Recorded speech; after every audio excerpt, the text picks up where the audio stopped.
Hello family, कैसे हैं आप लोग। उम्मीद है आप सभी बहुत बहुत अच्छे होंगे। तो मेरी इस छोटी सी फैमिली में सभी बड़ों को प्रणाम, छोटों को प्यार और मेरे सभी भाई बहनों को नमस्कार। तो आज है महाशिवरात्रि का उत्सव। तो आप लोगों को महाशिवरात्रि की बहुत बहुत शुभकामनाएं।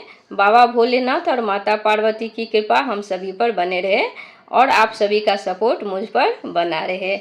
तो आज मैं आप लोगों के लिए फिर से रेसिपी के साथ साथ अपनी दिनचर्या भी लेकर आई हूँ, जो कि आप लोग को बहुत पसंद आती है। उसके लिए thank you so much.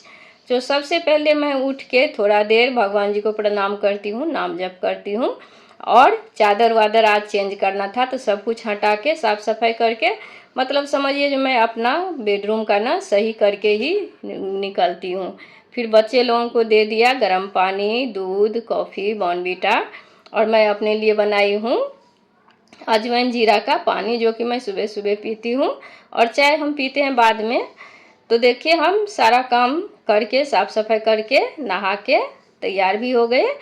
Sunday का ना मेरा एक व्रत रहता है, जो कि हमारे बिहार में ना मैथिल ब्राह्मण जो है ना वो ये व्रत करते हैं। मतलब बोलते हैं पुत्र के लिए करते हैं, तो इसको ना एक संध्या जैसे ऐसे बोलते हैं।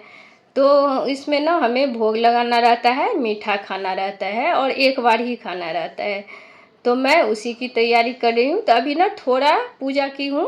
मतलब सुबह मेरे हस्बैंड पूजा पाठ अच्छे से करके जाते हैं। उनमें ना एक अच्छा बहुत ही ये है जो वो पूजा पाठ बहुत अच्छे से सुबह सुबह कर देते हैं। फिर मुझे ना थोड़ा ना मतलब हल्का होता है, क्योंकि मंदिर की साफ सफाई तो वो करके ही जाते हैं।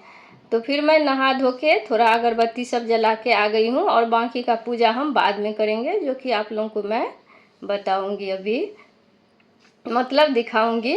तो देखिए सबसे पहले मैंने खीर चढ़ा दिया है, क्योंकि मुझे भोग भी लगाना है। और एक बार जो हम मीठा खाएंगे ना, तो ये हम भोग लगाने के बाद यही खाएंगे। तो आज हम बना रहे हैं खीर और पूरी।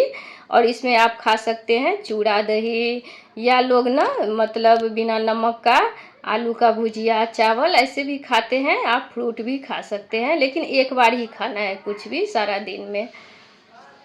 तो आज मैं सोचा खीर और पूरी बना के सूर्य भगवान को भी प्रसादी दूं और राधा रानी को भी भोग लगाऊं और फिर मैं भी खाऊं। तो देखिए चावल, दूध अच्छे से मैंने पकने के लिए रख दिया, और इधर ड्राई फ्रूट्स भी तैयारी कर लेती हूँ, और मैंने आटा भी गूंद लिया है। तो इन सभी में ना नमक का नहीं इस्तेमाल करना है। और जो है ना आप जो डेली यूज का जो हम इस्तेमाल करते हैं ना तेल बर्तन, वो भी नहीं हम इस्तेमाल करते हैं। पूजा के लिए अलग से है, हम वही यूज करते हैं। तो क्या है ना अपने घर में हम लोग प्याज लहसुन भी खाते हैं, तो थोड़ा बहुत ये सब ध्यान रखना पड़ता है। तो इधर हम पूरी भी छान लेते हैं। और पूरी में देखिए ना नमक और अजवाइन सब जो नहीं डालेंगे ना, तो थोड़ा पूरी ना देखने में अलग लगता है, लेकिन ना प्रसाद जो हो जाता है ना तो खाने में अच्छा ही लगता है। तो इधर पूरी भी छन गया है और खीर भी बन गई है, तो हम रख देते हैं ठंडा होने के लिए। और गरम गरम तो नहीं भोग लगाएंगे ना भगवान को। तो जब तक उधर सब कुछ प्रसाद ठंडा हो रहा है, मैं इधर अच्छे से पूजा कर ली। पहले मैंने हल्का ही पूजा की थी, फिर अच्छे से आरती वारती सब करके। और देखिए इधर ये जो है ना एक साइड जो है ना ये सूर्य भगवान का एक संध्या का प्रसाद है, दूसरे साइड जो है ना वो राधा रानी का है मंदिर के पास।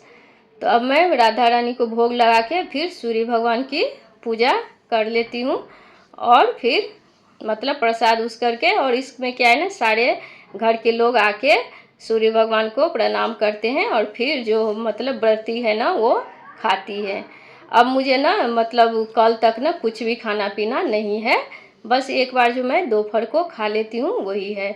तो हमारे जो है ना मतलब बिहार में मैथिल ब्राह्मण है ना, उनके लिए ये व्रत बहुत ही ये होता है।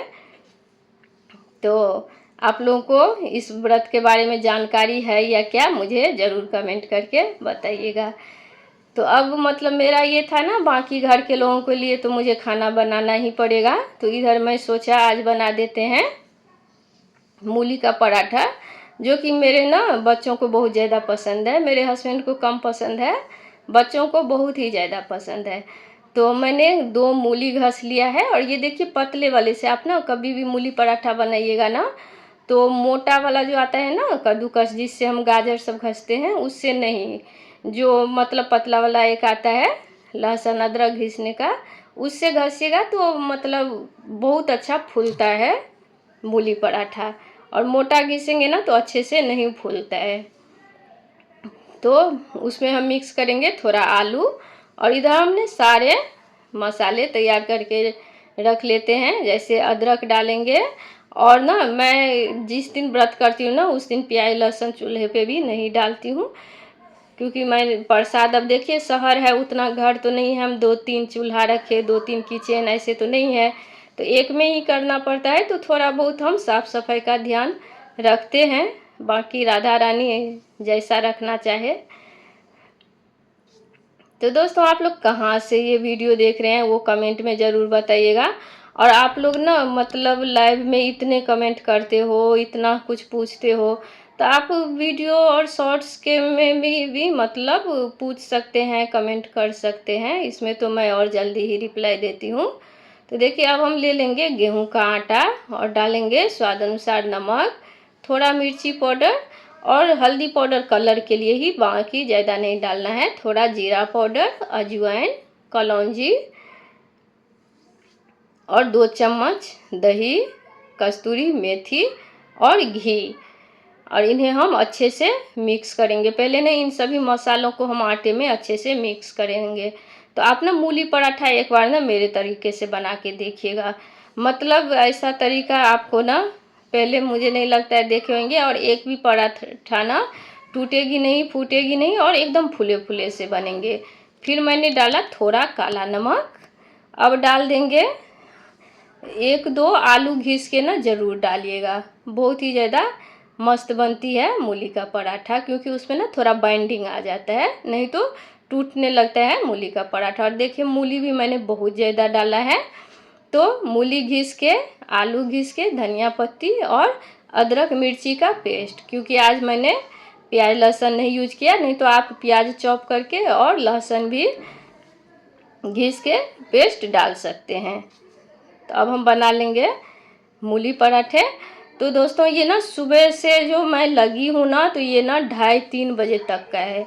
तो देखिए ना मतलब संडे जो होता है ना वो अपने लिए छुट्टी का दिन नहीं होता है। हर गृहिणी के लिए ना संडे जो है ना वो डबल मतलब होते हैं ना, डबल काम हो जाता है। ओवर टाइम जो बोलते हैं ना, वो बिना पगार का ओवर टाइम।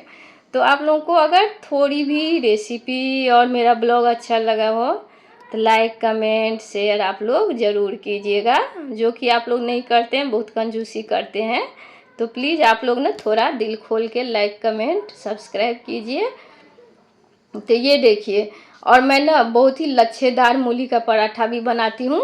तो आप लोग देखिए कैसे हम बनाते हैं। रोटी बेल के फिर उन्हें ना थोड़ा पानी लगा के या तेल लगा के ऐसे रोल बना लेंगे, और फिर हम इन्हें ना मोड़ मोड़ के ऐसे चिपका देंगे, और फिर से रोटी बेलेंगे ना, तो ये एकदम लच्छेदार पराठा होता है। ये ना खाने में एक बार आप जब बनाएंगे ना तभी आप ना पाएंगे जो इसमें क्या फ़र्क है, बहुत ही ज़्यादा फ़र्क आ जाता है। जो कि अभी ये बहुत ही ज़्यादा ट्रेंडिंग में चल रही है। तो ये देखिए कितने फूले फूले से मूली का पराठा बन के तैयार है, और एकदम सॉफ्ट भी बनते हैं। तो देखिए मैं कितने तरीके से आप लोगों को लच्छा बनाना बता रही हूँ। आप लोग ट्राई ज़रूर कीजिएगा, और अच्छा लगे तो आप हमें ना बना के कमेंट कीजिएगा जो आपको कैसा लगा।